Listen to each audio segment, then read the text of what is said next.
कल मुही, तेरे हाथों से तो चाय पीते हुए भी डर लगता है, कहीं इससे तेरा रंग मुझ पर ना चढ़ जाए। अगर इन्हें इतनी ही शर्म होती तो मेरे इतने हैंडसम भाई को इस तरह फंसाती नहीं। बानी और शिवम की लव मैरिज हुई है। बानी के ससुराल में उसकी ननद और सास हैं, जिन्हें अपने गोरे रंग पर बहुत गुरूर होता है, जिस वजह से वो बानी को सिर्फ उसके सांवले रंग की वजह से नापसंद करती है और हमेशा उसे ताने सुनाती रहती हैं। बानी उनकी सभी जली कटी बातें सुनकर चुपचाप वहां से चली जाती है।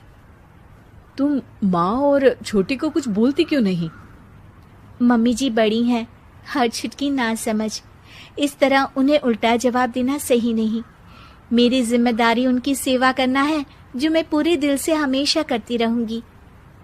ऐसा बोलकर बानी रसोई में जाकर रात के खाने की तैयारी करने लगती है।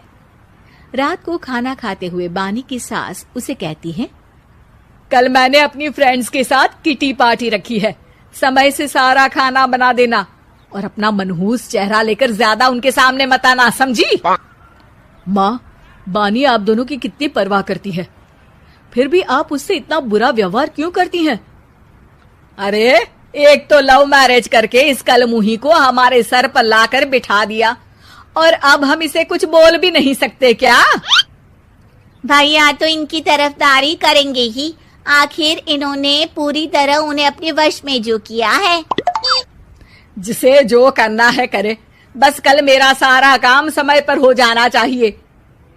इस पर सब खाना खाकर सोने चले जाते हैं और अगले दिन बानी जल्दी उठकर सास की किटी पार्टी के लिए तैयारियां शुरू कर देती है, जिस पर पार्टी शुरू होने के बाद सास की सहेलियां कहती हैं, अरे वाह री, तेरी बहू ने तो बड़े स्वादिष्ट समोसे बनाए हैं। हाँ भाई, रंग कैसा भी हो, खाना बनाने में बिल्कुल अन्नपूर्णा है। अरे इसकी भी क्या बात करनी, मेरी बेटी से मिलो, इसकी सुंदरता के आगे तो उर्वशी रंभा भी फेल है। उर्वशी रंभा को तो फेल कर देगी, पर क्या अन्नपूर्णा बन पाएगी? अरे इसे काम करने की क्या जरूरत, उसके लिए बानी है तो, और मैं तो इसकी शादी भी किसी नौकर चाकर वाले घर में ही करूंगी। बानी वापस रसोई में चली जाती है और किटी पार्टी चलती रहती है। उसी रात को बानी की सास गुस्से में चिल्लाते हुए अपने कमरे से बाहर निकल कर आती है। हाय रे, चोरी हो गई, मेरे पैसे, पक्का पक्का इस कलमुही की वजह से हुआ है ये सब। अरे क्या हुआ माँ, कौन सा आसमान टूट गया? अरे आसमान तो उसी दिन टूट गया था जब तू इस कलमुही से शादी करके इसे घर में ले आया था। खुद तो आई ही, अपने साथ साथ मनहूसियत का काला साया भी मेरे घर ले आई। अरे हुआ क्या माँ? अरे मेरी तिजोरी में रखे पैसे कहीं गायब हो गए, सुबह ही देखा, अरे यहीं रखे थे। क्या आप मुझ पर चोरी का इल्जाम लगा रही हैं? अरे काली बिल्ली पर भी क्या कोई मनहूसियत का इल्जाम लगाता है? ऐसा बोलकर बानी की सास वहां से चली जाती है, जिसके बाद शिवम और बानी बात करने लगते हैं। देखो, मम्मी की बात का बुरा मत मानना, वो बस परेशान है ना, इसलिए कुछ भी बोल गई।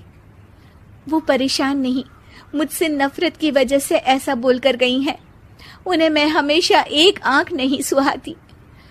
देखो बानी, अगर तुम चाहो तो हम दूसरा घर लेकर वहां शिफ्ट कर सकते हैं। आखिर तुमसे प्यार करके तुम्हें अपनी जिम्मेदारी पर इस घर में लेकर आया हूँ, इस तरह टॉर्चर नहीं होने दे सकता। अगर आप साथ हैं तो मुझे किसी चीज की टेंशन नहीं, और आखिर वो हमारी बुजुर्ग हैं, हम उन्हें और छुटकी को इस तरह अकेले छोड़कर कैसे जा सकते हैं? इसके बाद बानी भी अपने कमरे में चली जाती है और अब हर रोज उसकी सास की तिजोरी से पैसे गायब होने लगते हैं। इसी तरह कुछ समय बीत जाता है और वो हर बार हर चीज का इल्जाम बानी पर लगाती है, पर बानी कभी कुछ भी नहीं बोलती। कलमुही नास पीटी, बहू को घर की लक्ष्मी बोलते हैं, ये तो पनौती बनकर आई है, पनौती। एक रात बानी की सास को आधी रात में प्यास लगती है, तो वो पानी पीने रसोई की तरफ जाती है। तभी उसे अपनी बेटी के कमरे में कुछ आवाज सुनाई देती है। हाँ हाँ, मैंने मम्मी की तिजोरी से हर रोज थोड़े थोड़े पैसे निकाल कर हम दोनों के लायक खूब पैसे इकट्ठे कर लिए हैं। और मम्मी आज तक उस सब के लिए भाभी को ही जिम्मेदार समझती है। तुम बस जल्दी से आकर मुझे यहाँ से ले जाओ और हम कहीं दूर जाकर शादी कर लेंगे। मम्मी को कुछ पता नहीं चलेगा। सब मुसीबत खत्म। अपनी बेटी की ये सारी बातें सुनकर बानी की सास भौचक्की रह जाती है और अपने कमरे में वापस चली जाती है। जब अगली सुबह बानी सास के कमरे में आती है, मम्मी जी, क्या बात है, आज आप कमरे से बाहर ही नहीं आई? आपकी तबीयत तो ठीक है ना? क्या छुटकी कमरे से बाहर आई या तुम उसके कमरे में गई? नहीं नहीं, क्यों, जाना है क्या? मैं अभी चली जाती हूँ।